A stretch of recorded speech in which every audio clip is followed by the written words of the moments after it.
Conversation with James O'Brien. 21 minutes after 10, and already the Twitter response has confirmed my own fears that this is not as straightforward as it initially appears. The story we're responding to is a call from a childhood obesity expert for parents to tell their children that they're fat, to move out of this cult of denial. But as Alistair, I think, very persuasively points out, if you tell a child they're fat, you run the risk of bringing the school taunting into the home where the child should feel safe. And Tony goes further. Do folk think that overweight folk don't know they are overweight? They do. But let's have an article legitimising bullying, hey? And that is the fear. And how do you do it? How do you tell a child that they're fat, especially your own child, who you exist to love and to protect? But in a way, helping them deal with the fact that they're seriously overweight would be an act of love and protection. Turning away, putting your head in the sand and your fingers in your ears is the opposite. But it feels like love. It feels more loving to let your child... Well, look, here is something that's going to make your child unhappy in the short term, but considerably happier in the long term. That's a tough calculation to make. It's a tough calculation to make in your own life. You know, short-term pain for long-term gain. If that was easy to digest, none of us would smoke, none of us would drink. All of us would exercise absurdly. Short-term pain for long-term gain. We can't even do it as adults. So when we look at the people to whom we feel this unbelievable level of love, we look at these little creatures, these little human beings that we've brought into the world or are bringing up, and we say to them something that we know will hurt them because we know it will do them good in the long run. Man, it's not easy. But is it right? 0845 606 0973. Alistair and Tony, the two tweeters I just read out, are persuasive and they're poignant, they're moving, they're compelling. It doesn't mean they're right. You might run the risk of bringing the school taunting into the home. You might be telling people who already know they're overweight that they're overweight, but you might also be providing them with the impetus they need to do something about it. Tom's in Croydon. Tom, what would you like to say? In response to bringing taunting into the household, I mean, if done right, if done lovingly and Kelly, like you say, and I'm unprecedented, you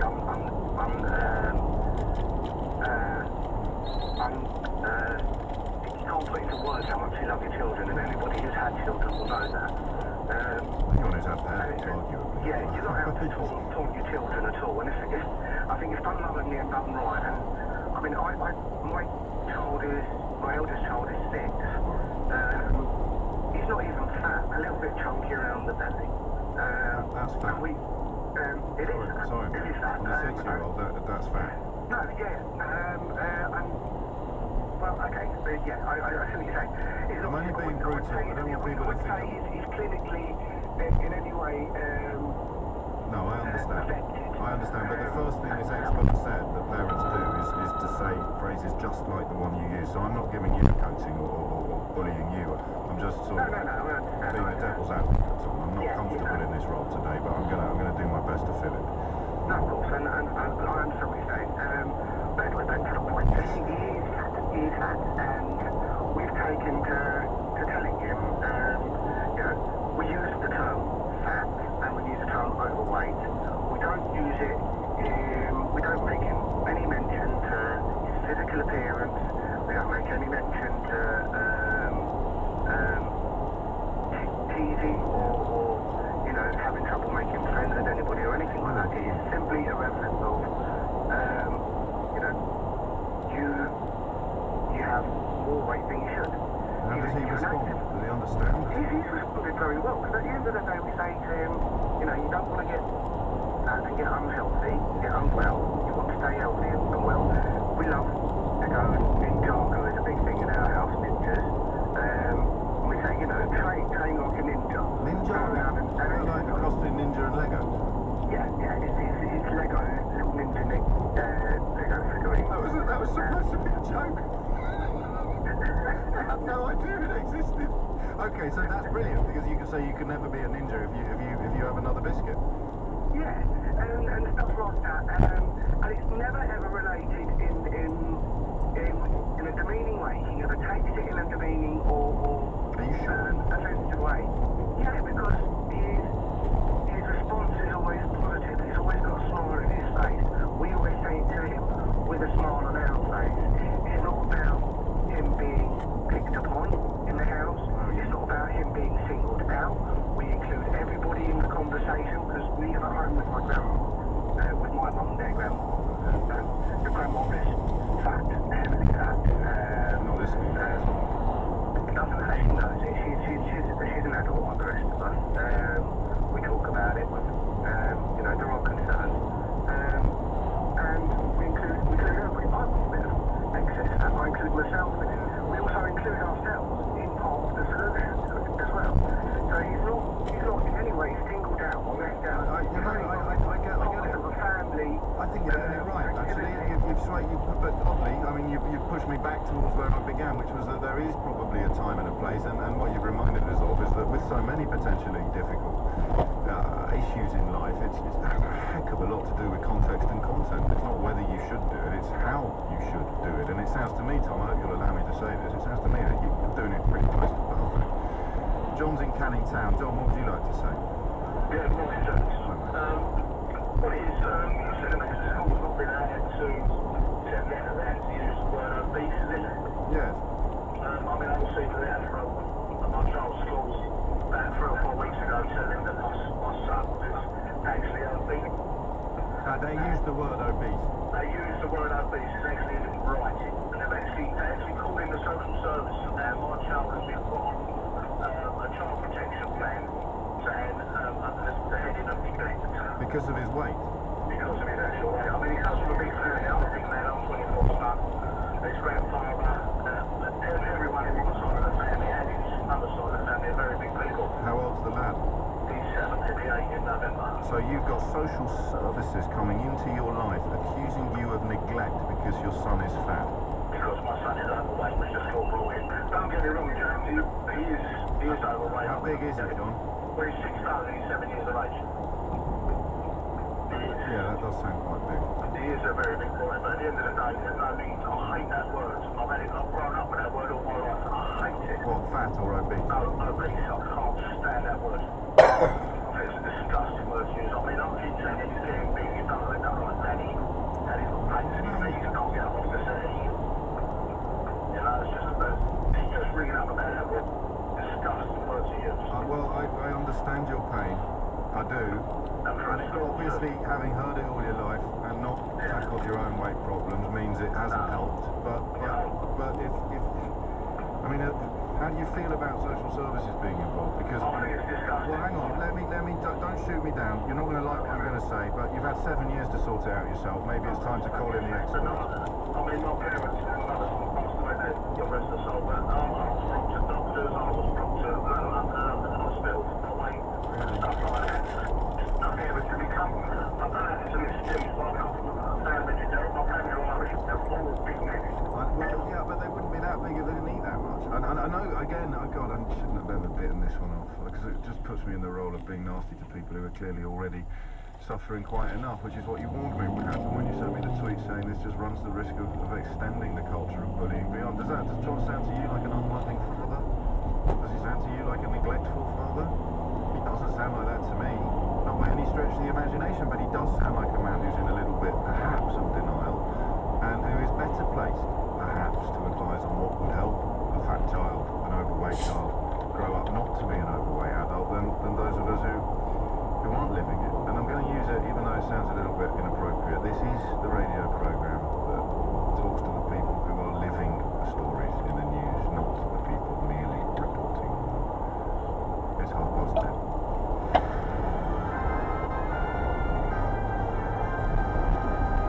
Lisa Aziz is here with the headlines. There are reports in the last few minutes that the Libyan Prime Minister has now been freed after he was kidnapped in Tripoli.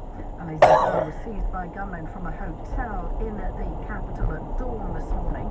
As Lord Justice Leveson prepares to face questions from MPs shortly about the idea to introduce a royal charter to regulate the press industry, Deputy Prime Minister Nick Clegg has told LBC 97.3 he's against politicians getting involved in such regulation. I think anything which puts regulation of our wonderfully raucous, in fact uniquely I think, raucous press in the hands of politicians and governments would be an absolute disaster.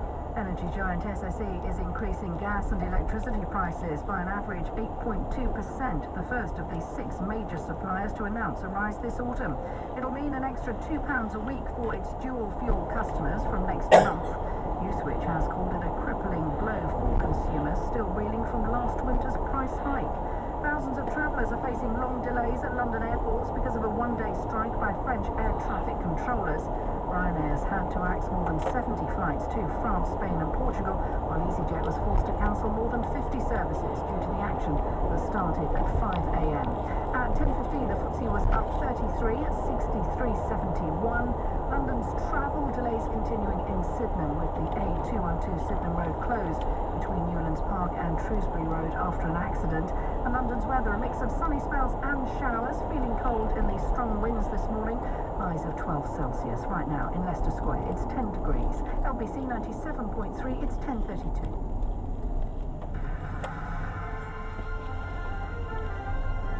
LBC 97.3. Call 0845 6060973.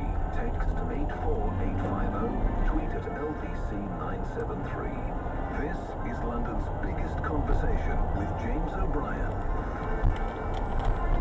10:32. You're listening to LBC 97.3. Why it's a parent's duty to tell their child that they are fat. Look, it's a newspaper headline, but it is a headline atop an article by the lead practitioner and researcher at somewhere called the Weight Management Centre in London. It's in a newspaper that loves an inflammatory headline, as Ed Miliband discovered last week. The inflammatory headline doesn't always bear much relationship to what is beneath it, but in this case I have to tell you that it does. So you can sit here, isn't it fun? Sorry, just indulge me for a minute. I know I'm at work, but in a way I'm just having a chat with you as well. It's not formal, is it, on days like this? Because I can sit here in the test tube, in what's it called, in the vacuum, before I go on there, right? Let's chat with a couple of colleagues, maybe run the rule over some of the stories in the news, decide what we're going to talk about, check the calendar, make sure it's not actually Groundhog Day, because everyone else is talking about a family they found with a lot of children and therefore a big benefits bill. Might talk about that next, from a slightly different perspective. And you think, oh, well, that'll work, and we'll talk about this, and then you speak to someone like John. Last caller before the news. Dad, 7-year-old son, letter from school. Uses the word obese, which John has spent his whole life reeling and flinching from. And then social services get involved, and the word neglect appears. Pretty serious parenting. How the hell is that helping? First response. Second response, you know what? Make the situation any worse. Okay. It's the when and the weather. You should tell your child that the child is overweight. And talk to me about other people you know as well. Talk to me about this denial that's described. Do you know people whose children have got a problem, but who can't or won't see it or admit it themselves? Talk about the adults who know their children. You know their child's got a problem, but the parent will not or cannot admit it. Sam's in Sutton. Sam, what would you like to say? Hi James, thanks for taking my call. It was a couple of things really. The first one being, it's a bit surprising that the parents have got to turn around and tell the child that they're fat, when surely it was their partial responsibility in the first place to ensure that their child has an active life or, stays at a certain weight. The other thing, I think it's going down a very dangerous path to tell your child you're fat. My little boy, who just before his 4th birthday, was standing in the bar, tapping his tummy, and he said, "Mummy, I don't think I should eat sweets and chocolates anymore because I'm getting a big fat tummy." Now, for a 4-year-old, before he was 4, to even contemplate or comprehend weight issues, how dangerous is that going to be when he starts going to school? And he must pick it up. Well, I think they also pick it up from the parents, because, I'm constantly saying, Well, I just said, he's heard mum do that. I meant you. Exactly, he's probably heard me, or even his dad turning around and saying, "Oh, I need to lose a bit of weight, I've been eating too much recently." In fact, he's probably heard it from grandparents, aunts, uncles. That is almost osmosis, isn't it? It's almost impossible not to absorb the obsession that a lot of adults have with their weight, but I guess the children most at risk won't be in houses where it's being talked about a lot, and that's sort of the point, isn't it? Exactly, that's precisely it, and that's why, with my first point being, is surely then they call, or the parents that it just seems strange that they... So the suggestion, let's unwrap this together. The suggestion will make sense to the people that it doesn't affect, but it will be frightening to the people that it does. People are not frightening, offensive to the people that it would affect, like John, the caller before you. Precisely, and it is strange that you're asking somebody who is possibly overweight themselves to call their their child fat, so surely that's holding up a mirror to what they don't want to do. Well, let's change the vocabulary then to tell your son that he is, and I know yours isn't, but if he was, that he is overweight. You know, I thought, was it Tom, the very early caller, who's got the 6-year-old who is not exactly at his fighting weight, and they talk about it in terms of health and not being able to be a ninja. You don't have to say you're fat, son, sort it. You can say you're never going to be a ninja if you have another biscuit, and that sort of thing works. But you still need a word to describe the opposite of what you're trying to make them. So unhealthy is not quite good enough. No, and you know, the children are quite impressionable, and they have their own little heroes. So surely it's best to try and identify with them, one of their heroes, and say, you know, I don't know, pet a pig, up the fruit, you know, whoever it is that they identify with. Not the best example. George Pig lives on chocolate. Are you mad, woman? What are you doing? They need a really good role model, like a pig. Well, I just know that's who he likes, and that's who you can say about. Sophia the first, in our house, but obviously you've got a boy, so that's he's unlikely to be as transported by a fairy tale princess. But you're right, and let's go sports as well, with lads in particular. You're going to have sport popping its head up at some point. But again, that thing you touched on really generously, actually, and I think really intelligently, the notion that, well, of course it makes sense to parents like ours who haven't got this particular problem in our lives at this particular point. But for the parents who have, all I'm getting is objection and disgust. For example, this tweet from Chris, who says his Twitter name contains the word big, so I don't know whether he's speaking from a perspective of being large-sized himself, as if kids don't feel, translate that, Chris, if you don't mind, as if kids don't feel rubbish enough, aren't made to feel rubbish enough by the people who sneer, make fun and bully them. Now you want the parents to join in. It does feel like that, doesn't it? Terry's in Wallington. Terry, what would you like to say? Hello, James. Thank you for the call. I'll look at this from a different perspective. My daughter was very slim, fit, very active child, up until the age of about 14, 15, when she went through puberty. She got on weight, probably what used to be called puppy fat, but she got nipped at school quite mercilessly about it, and she went on then to develop an eating disorder. She became very conscious of her size. She developed anorexia, and after that I noticed obviously something wasn't right. We took her to doctors, etc. And what the long and short of it is, her anorexia has developed into bulimia, and at the age of 29 she died. Oh, Terry. 6 years ago now. I can see, the damage that can be done, not just obviously to my daughter, but also to the rest of the family as well. Of course you can. If I ask or say anything that you find uncomfortable or inappropriate, just tell me, alright? Yes, certainly, yeah.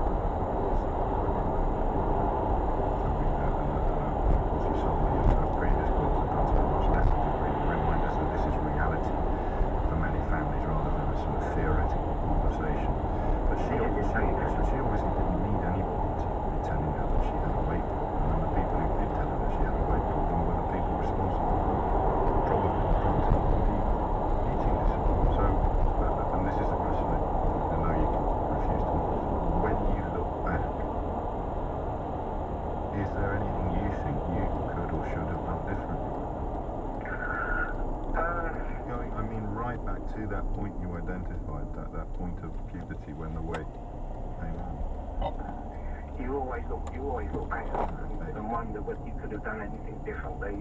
As I say, we took her to the doctors, who then referred her on to hospitals. She attended an eating disorder clinic. But unfortunately, once that seed has implanted itself in the mind, it's almost impossible to move on from there. So she spent 50% of her life hating herself, hating what she was doing to herself, but she couldn't help it. Is there a tipping point? I mean, because presumably what you described as the puppy fat didn't become a problem until the bullying started. Well, no, it didn't. No, I mean, it wasn't. I don't didn't think it was much bullying. It was just comment that made her more conscious of it than she needed to be, in fairness. But you know, obviously once she developed the eating disorder, as she came, her whole personality changed. She became withdrawn. It's a mental health issue, isn't it? I mean, it's easy to... It is, yeah. Yeah. So really rational, is it? That's the whole point about rational. It is indeed. There's nothing you could do to make her understand what she was doing was harming herself. I mean, she was told by the doctor, she was told that if she continued down this path, now it could possibly kill her. It's too late. Well, this was really too late in her mind, the information she couldn't... Oh, yes, the seed had been planted, and whatever, no matter what she did, she could never settle down again to a normal life. You've got other children? I have, yeah, another daughter and a son. And did they have any weight problems growing up, or...? No, not really, no. It was just, this is my eldest daughter. The other two, they were aware that there were problems, certainly, you know, as the illness progressed. But fortunately, it's just one person's personality against another. Yeah, do you know, it's interesting you use that phrase, because I think the next caller is coming from the opposite end of the pitch, as it were, and will say it was good for me to be told, and words into her mouth. But that's what just occurred to me, is that you're both right, actually. I mean, your daughter having attention drawn to her weight was disastrous, and for other people it will be actually the answer to their problems. It will be the beginning of the recovery, whereas for your little girl, Terry, it was the beginning of the end, in a way. It was indeed, yeah. I just think you need to be very careful how you, if you're going to talk to certainly a child about issues like this, you need to be very, very careful how you approach it. Yes, and I don't think anyone would dare to dispute that point with a father from your perspective. So thank you, mate. Thank you for calling in as well. It's 10:43. Simone is in Wakefield. Simone, what would you like to say? Morning, James. The reason why I called in is because I was told in so many words that I was fat. Don't hang on. So, in so many words, can you remember what the words actually were, roughly? Yes. Oh my gosh, what have they done to you? You cannot keep this weight on. What happened was I had the opportunity to go and live in the States for a year when I was 9. Right. Now, when I left, I was nice and slim and like, you know, normal average size. And when I got back and my mum met me at the airport, she didn't actually recognise me. She walked straight past me. Your mum? My mum. And then the next line was, oh my God, what have they done to you? Yeah. So you hadn't seen her for a year. Presumably you were quite looking forward to a cuddle. Yeah. Oh my God, how much weight did you put on, Simone? I was fat. You know, there's no kind of like, you know, ways of sugarcoating it. I was fat, I was chubby, I definitely looked different. My face was full, and of course I was just big all over. So your mum took you by the scruff of the neck and shook it all off? Well, pretty much, yeah. But luckily for me, when I was at school, back in the day, we're talking like 30 years ago, they put the kids on a diet. So there was a handful of children that were overweight. Really? We wasn't allowed puddings. We had to have like an apple for our dessert. But and you know, we had to make have that sound. Look, if we were coming at this from another angle, I could make that sound like child abuse and open up the phone lines. Right. Imagine, what it's like painting a sign on your backside saying, bully this child for being overweight. They're not allowed pudding. They're in the no pudding club. And yet it really worked for you, and you see it in time. Honestly, it really did work. I mean, I'd lost the weight literally within a few months. It didn't have any effects on me. However, I have struggled with my weight because my family does have, you know... Which is why your mum was so conscious of it in the first place. So between you and the last caller, Terry, that simple line about there's no mode of behaviour, there's no menu, if you pardon the pun, that's going to fit every overweight child. It really is horses for course. I have to say, Simone, before you go, calling from Wakefield, if I lived in Wakefield, is that bakery over the road from the station that does the sausage sandwiches still there? I'm not too sure. I think if I lived in Wakefield, I might have had a slightly different approach to my own personal way. That is some bakery. It's 10:46. Jennifer Saunders will be with us after Andy McCall brings you up to speed with the travel news. And still watching delays, James, around Sydenham, the A212 Sydenham Road. It's shut between Newlands Park still and Shrewsbury Road after an accident much earlier this morning. Restrictions continue in Blackheath on the A2 just by Golfers Road, but the congestion certainly cleared now. North Circular coming off at Ilford, the northbound exit partially blocked after an accident, and still watching some delays at the Oscorp Road just by the junction of Noverne Place, down from the A4 after an accident earlier on. Keep another moving. Next travel update is in half an hour. This is LBC 97.3. Hi, I'm Steve from Waitrose.com, and I'd like to give you £5 off your first online grocery shop with us. I'm Joe, and I'll give you £10 off your second. Tim here. I'm chipping in with £15 off your third, £20 off your fourth, and even a full £25 off your fifth. Hi, I'm Claire, and that's not all. We won't even charge you for delivery. As stories go, this is a pretty rewarding one. Go to Waitrose.com and get a full £75 off your first 5 online shops. Minimum order per shop £75. New customers and selected barcodes only. See website for conditions. When a businessman jumps into my cab screaming, "Get me to my meeting in double quick time," I'm tempted to tell him the best way. Go to Meeting by Citrix. Just download their online meeting software and you can meet your clients face to face right now.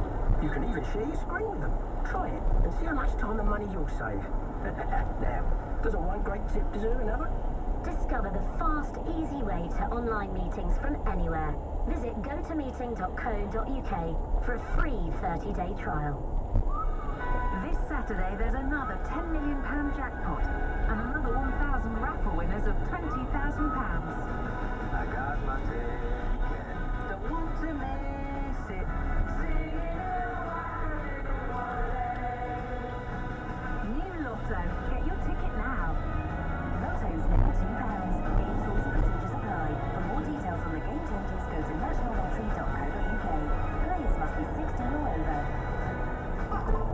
Well-Kid Baby is specially developed by Vitabiotics for babies from 1 to 12 months. Delicious tasting drops made just for little ones with 16 nutrients including vitamin D. Well-Kid Baby Drops from Vitabiotics, the UK's #1 vitamin company. Available from Boots, pharmacies and vitabiotics.com. LBC 97.3. This is London's biggest conversation with James O'Brien. 12 minutes to 11 and you are listening to LBC 97.3 and I am joined in the studio by Jennifer Saunders, who really does fit into the category of needing no introduction except to add to your glittering CV. Well, it's radio, you have to introduce me because... Well, no, I know, I have to say you're here, but I don't need to say, say who you are or what you've done. Continue. I wasn't going to just start talking without saying your name. When I said you don't need any introduction, I was implying the figure of speech which would say comedian, writer, you're the professional, star, I understand. yes. And now, to add to the glittering CV, autobiographist. Yes. Oh, is that what you're called? I have no idea. Yes, I'm calling myself that now. And well, I suppose by the standards of some showbiz autobiographies, you could have had 5 volumes out by now, couldn't you? So well, if I had any memory, I could, yes, probably. It's called Bonkers, which is not a homage to the Dizzy Rascal track of the same name, but which rather... I didn't know about until today. Did you not? Someone else Someone pointed said this out I was to you. bonkers. How does it go? Sing Some it to me. people think I'm bonkers, but I just think I'm free. Something, something, something. There's nothing crazy about me. I'm going to use that to come and stage at the Cheltenham Literary Festival. That's what I'm going to do now. They'll be rocking in the arms. That's excellent. It's a comprehensive autobiography, though. It goes from sort of beginnings to ends. Yes, exactly. But not in a straight line. No. Because if I read a biography, I generally get bored by people's grandparents. Yeah. And the sort of history of family life and that sort of stuff. So it sort of starts in the middle and then goes off track quite a lot. It's in a sort of... yeah, in a showbizy way. Glances in the rearview mirror. Yes, that's exactly what it is. I actually wrote it a bit like a sketch show because I had trouble writing it as a sort of straight book, like you try and imitate how you've seen books written, and it just didn't work because it didn't sound like me, and so I decided to write it as if each chapter was a sketch show. So you start off with the main theme and then you have lots of little sketches of other parts of my life that come in when they're relevant. Did you find it easy once you'd established that modus operandi? Yeah, easy. I never find writing particularly easy. I find it a bit of a hard slog. Really? But yeah, I mean, I enjoyed. What was the impetus for doing it? What made you think now is the time? I'd always said I'd never write a book, especially about myself, because I thought it'd be quite dull. And then I read Claire Balding's book last year, and went to her book launch and met her editor, and after a few glasses of wine was persuaded that this was actually quite a good idea.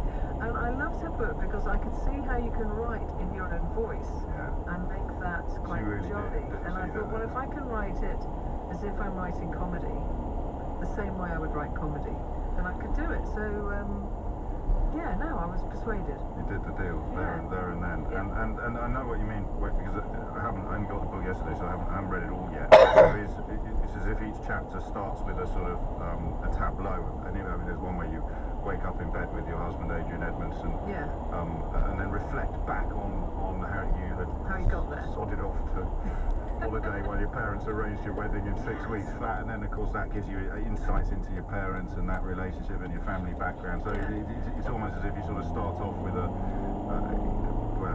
start. I don't know where you're going to get led. It's like normal, flashbacks that you get on TV.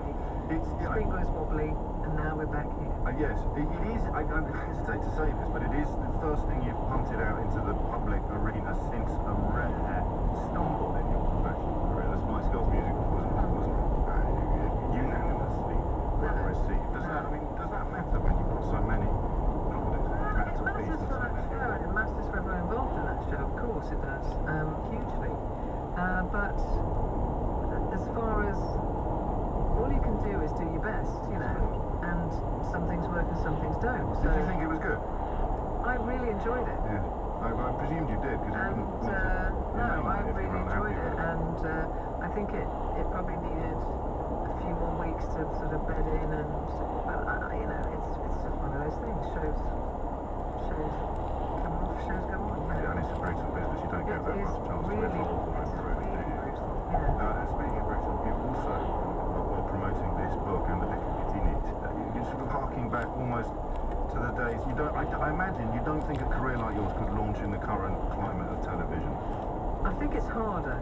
I mean, I think it's much harder because there seems to be so many more channels, but less TV somehow. I don't know how that happens. No, it doesn't make sense to civilians. I mean, crikey, if it doesn't make sense to you, who is it going to make sense to? I just think that the licence fee hasn't changed. It's the same, probably more than in my day. So I don't quite get the atmosphere. And I think there seems to be a lot less trust of the artist, of the person that you're employing to do the show. So there's less originality. It's almost as if the commissioning editors are as surprised by success as... And then they want to imitate the next success. Exactly. It is quite depressing now, though, because I mean the live comedy circuit is actually quite healthy and thriving, but the number of I'm trying to think from your breakthrough years, the names on that list with the comic strip and but not just the ones you married, but also the ones that Aid Edmondson, husband Rick Mail. I can't quite imagine that getting picked up today. I mean, even at the time we were aware that we'd sort of jumped through the loophole and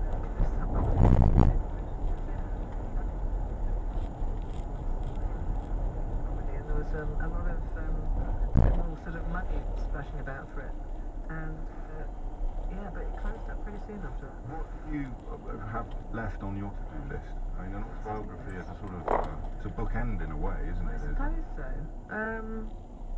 I don't like to think of it as that. No, I mean, this is a bookend, and then you can start a new shelf. I certainly shan't be writing novels. Let me say that. Really? Why not? Because I could write this to make people laugh. Yes. And it's stories that I've well rehearsed often with people to make them laugh. Yes. And it's like, to me, it's like writing comedy stories, and to sit down, and also because it's sort of interactive in a way, because I would try it out with people and say, should I put that story in and that story in and show it to people. But I think writing a novel, it's a much more solitary career, and I think I'm more creative with people than I am without people. I like to collaborate on stuff. I see. Yeah, that makes sense. And you haven't answered my question. What is still on your to-do list? Oh yes, bungee jumping and that sort of stuff. Okay, so That's never going to be on my to-do list. But will you do more ab fab? I mean, I've been must be. No, can I just say, get a badge for being the 1 millionth person to ask you that question in the professional media? And because you're the millionth, I'm going to say yes. Oh wow, really? There you go. Is it in the pipeline or is it just? It's not in the pipeline. It's in my head. Really? And it's in my head to do it now, whereas before it was in my head to not do it. Oh, that's exciting. So, what's changed? Well, I think talking about it a lot, actually. And seeing the love, the affection and the desire. Seeing the desire and missing it. Oh, wow. So, there's no better reason, is there, for doing anything at all? And that will be... Is that not solitary writing when you do something like that? I'm interested in... No, it isn't really, because I show it to people a lot, and I run through ideas, and like I'll sit and have an evening with Joanna and go through funny scenarios and that sort of stuff, and so it's collaborative, really. Of course, yes. I'm much better if I can't think of something, an idea. The best thing is to go and talk to someone about an idea I can't think of, and immediately it comes to me because I'm trying to entertain them. Yes, of course. So it's I like working with people. One of your daughters is going into the... Yeah, she's a comedian, Beatty Edmondson. Were you encouraging of that, or were you like... Well, we didn't have much say in it, to be honest. Funny question. You know, she started at uni, and she invited us to her first comedy night at uni. Like? It was really nerve-wracking for us, but she seemed so cool. And we were sitting there going, God, I hope she's funny. God, what if she wasn't? If she wasn't funny, it would have been a disaster. Would you have told her? I don't know how you do that just to your child. 45 minutes on whether or not you should tell your children they're overweight. I imagine two of the funniest people in Britain having to tell their child that they're not funny would be a similar sort of Rubicon to No, luckily she's hilarious. And you're not biased. No, I'm not, because I've seen her works at audiences that laugh. So there you go. There's no it's from the book. Stuff that people there's not that much. Sort of thinking, do you want your daughter to go into comedy because it can actually be quite an unhappy business? But that doesn't seem to be a vein of your experience, really. No, certainly not our experience. But I think the one thing I would say to it is keep your options open, and try and do as much writing, try and do a bit of directing, just spread it around. You know, you cannot be sort of focused just on one thing. You have to be able to create your own work. That's what you have to be able to do. And then you're not reliant, your destiny's not in the hands of others. People who think they know you, will they learn anything from Bonkers, My Life in Laughs, that makes them go off you a bit? God, I hope not. I hope not. Well, they'll have to find out for themselves. I hope it works the other way round. Well, people who don't like you aren't going to go out and buy your stuff. Yeah, well, they might sit in Waterstones just to have a bitter laugh. Yes, you're right. Checking the index to see whether you've been rude about them, all that sort of thing. I hope it does brilliantly well. I'm sure it will. Bonkers, My Life in Laughs by Jennifer Saunders is out now. I'd usually say in all good bookshops at this point, don't you? But I don't suppose you care whether they're good, bad, or indifferent bookshops, as long as they're the same. Tesco, aren't they? Absolutely right. It's coming up to 11 o'clock. I haven't decided yet what we're going to turn our attention to next, but given that it feels a little bit like Groundhog Day, we might have a look at the rancid right-wing media's treatment of yet another family with too many children. On FM, online, on your mobile, on digital radio. This is LBC 97.3.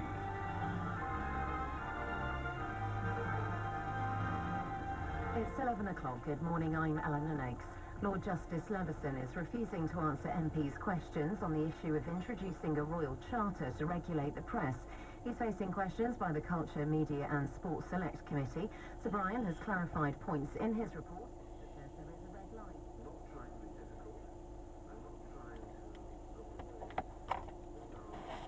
understandable questions, but I am trying very hard. Hello, sweetie.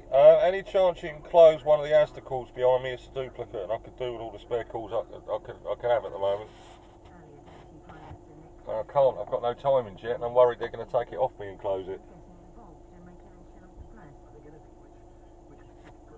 No. I'm at Malden at the moment, at the Tesco's, aren't I? Or I'm just about to go work in progress, but they put two.